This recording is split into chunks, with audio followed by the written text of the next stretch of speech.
औज़ुबिल्लाहि मिनश्शैतानिर्रजीम बिस्मिल्लाहिर्रहमानिर्रहीम रब्बि इश्रह ली सदरी व यस्सिर ली अमरी वहलुल उक़दतम मिन लिसानी यफ़क़हू क़ौली रब्बि ज़िदनी इल्मा अल्लाहुम्मा फ़क़्हिना फ़िद्दीन आमीन। अस्सलामु अलैकुम व रहमतुल्लाह। वो अमूर जिनसे रोज़ा मकरूह नहीं होता।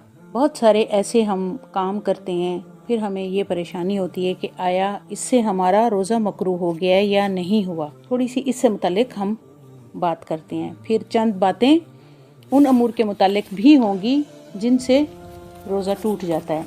तो पहले हम उन अमूर से मुतालिक डिस्कस करते हैं कि कौन से ऐसे काम या ऐसे मामूलात हैं जिनसे हमारा रोज़ा मकरूह नहीं होता।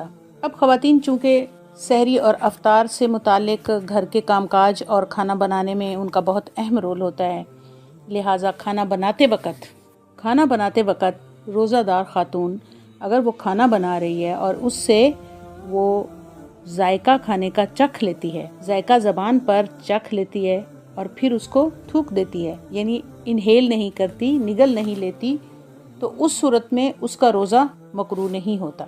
यानी खाना बनाते वक़्त रोज़ादार ख़ातून का सालन का जायका चखने से और फिर उसको चखने के बाद थूक देने से रोज़ा मकरूह नहीं होता।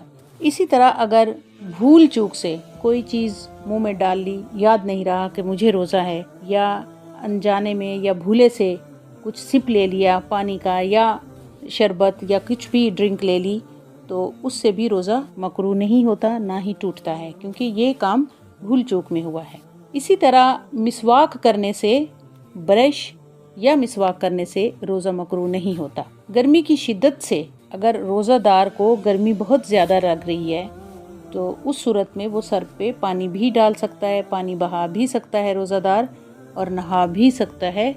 ये ऐसा अमर है कि इससे रोज़ा मकरूह नहीं होता। फिर इसी तरह रोज़े की हालत में बाज़ दफ़ा ख़वातीन सर में तेल लगा लेती हैं या मर्द हज़रात सर में तेल लगा लेते हैं, तो कुछ लोग ये कहते हैं कि जी सर में तेल लगाने से रोज़ा मकरूह हो जाता है। सर में तेल लगाने से रोज़ा बिल्कुल मकरूह नहीं होता। इसी तरह आँखों में सुरमा लगाने से भी रोज़ा मकरूह बिल्कुल नहीं होता। इसी तरह सर में कंघी डालने से भी रोज़ा मकरूह बिल्कुल नहीं होता। लिहाजा रोज़े की हालत में सर में तेल भी लगाया जा सकता है, रोज़े की हालत में आराम से कंघी भी दी जा सकती है, रोज़े की हालत में आँखों में सुरमा भी लगाया जा सकता है।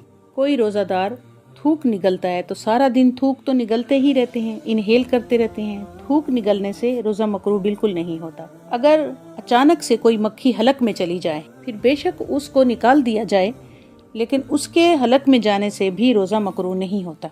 अगर गर्मी की शिद्दत बहुत ज़्यादा है और रोज़ादार को गर्मी बहुत ज़्यादा लग रही है और वो किसी कपड़े को पानी में तर कर अपने बदन पर रख लेता है, या यूं समझें कि चादर या दुपट्टे को पानी में तर करके ऊपर ओढ़ के सो जाता है या ओढ़ के बैठ जाता है ताकि गर्मी की शिद्दत कम हो, तो इससे भी रोज़ा मकरूह नहीं होता। रोज़े की हालत कि अगर मुबाशरत के बाद गुस्ल फ़र्ज हो गया है लेकिन आँख लग गई है, नींद आ गई है और उसकी वजह से गुस्ल नहीं हो सका और रोज़े का टाइम हो गया है, वक्त भी थोड़ा है कि उस वक़्त गुस्ल भी नहीं लिया जा सकता और रोज़ा भी रखना है, तो ऐसी सूरत में आप उठकर फ़ौरन वज़ू करें। यानी दोनों पार्टनर जो भी रोज़ा रखना चाहे तो उसे पहल वज़ू करना चाहिए। वज़ू करने के बाद वो सहरी खा ले और रोज़ा भी रख ले। सहरी खाने के बाद फिर वो गुस्ल कर सकता है। मैं इसको दोबारा रिपीट करूँगी ताकि ये बात अच्छे तरीके से समझ में आ जानी चाहिए कि अगर मियाँ बीवी की मीटिंग या मुलाकात हुई है और उस पर गुस्ल अब फ़र्ज़ हो गया है और आँख लग गई है या किसी भी वजह से टाइम थोड़ा है, गुस्ल नहीं हो सकता, या वक्त की कमी की वजह से या नींद गालिब आ जाने की वजह से, किसी भी वजह से ये जो वाजिब गुस्ल है, फ़र्ज़ गुस्ल है, ये गुस्ल नहीं हो सका, तो ऐसी सूरत में फ़ौरन उठकर वज़ू कर लेना चाहिए। वज़ू के बाद सहरी खा सकते हैं, सहरी खा के फिर उसको गुस्ल कर लेना चाहिए। ये वो कंडीशनें हैं या वो अमूर हैं जिनसे रोज़ा मकरूह नहीं होता। फिर इसी तरह चंद अमूर ऐसे हैं जिनसे हर हाल में रोज़ा टूट जाता है। अब रोज़े के दौरान रोज़ा रखा हुआ है और उसके दौरान जमा कर लिया जाता है, बीवी से जमा कर लिया जाता है, तो इससे रोज़ा टूट जाता है। اب اس روزے کے ٹوٹنے پر کفارہ بھی ہے اور قضا بھی ہے۔ اس روزے کے ٹوٹنے پر دونوں چیزیں ہیں، آپ کو کفارہ بھی دینا پڑے گا اور روزے کی قضا بھی دینی پڑے گی۔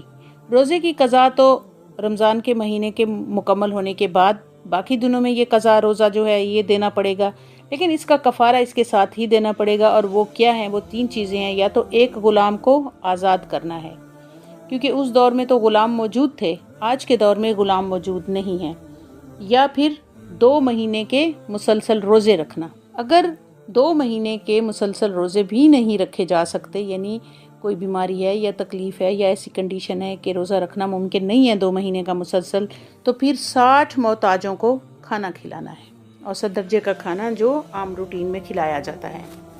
پھر اسی طرح اتفاق سے یا اچانک غیر ارادی طور پر اگر قے آ جائے تو اس سے روزہ نہیں ٹوٹتا، لیکن اگر جان بوجھ کر قے کی جائے گی تو اس سے روزہ ٹوٹ جاتا ہے، اور اس ٹوٹنے والے روزے کی قضا واجب ہے، اسے بعد میں ادا کرنا ہوگا۔ اسی طرح حیض یا نفاس شروع ہونے سے عورت کا روزہ ٹوٹ جاتا ہے۔ اب ان دونوں صورتوں میں جب روزہ ٹوٹ جاتا ہے تو اس روزے کی قضا دینی پڑے گی رمضان کے گزر جانے کے بعد، یا حیض نفاس کے کمپلیٹ ہونے کے بعد جب خاتون پاک ہوگی تو اس کو اپنی یہ قضا روزے ادا کرنے پڑیں گے۔ لیکن ان دنوں میں چھوٹی ہوئی نماز کی قضا نہیں ہے۔ روزے کی قضا ادا کرنی ضروری ہے، لازم ہے، لیکن نماز کی قضا نہیں ہے۔ تو یہ تھی وہ چند باتیں جن سے روزہ مکروہ ہوتا ہے، جن سے روزہ ٹوٹ جاتا ہے۔ کوشش کرنی ہے کہ اگر روزے کی حالت میں ہیں تو ہم روزہ توڑنے والے امور سے حتی الامکان پرہیز کریں، اور جن چیزوں سے روزہ مکروہ نہیں ہوتا ان کا بھی لحاظ یا خیال رکھیں انشاءاللہ۔ السلام علیکم ورحمۃ اللہ۔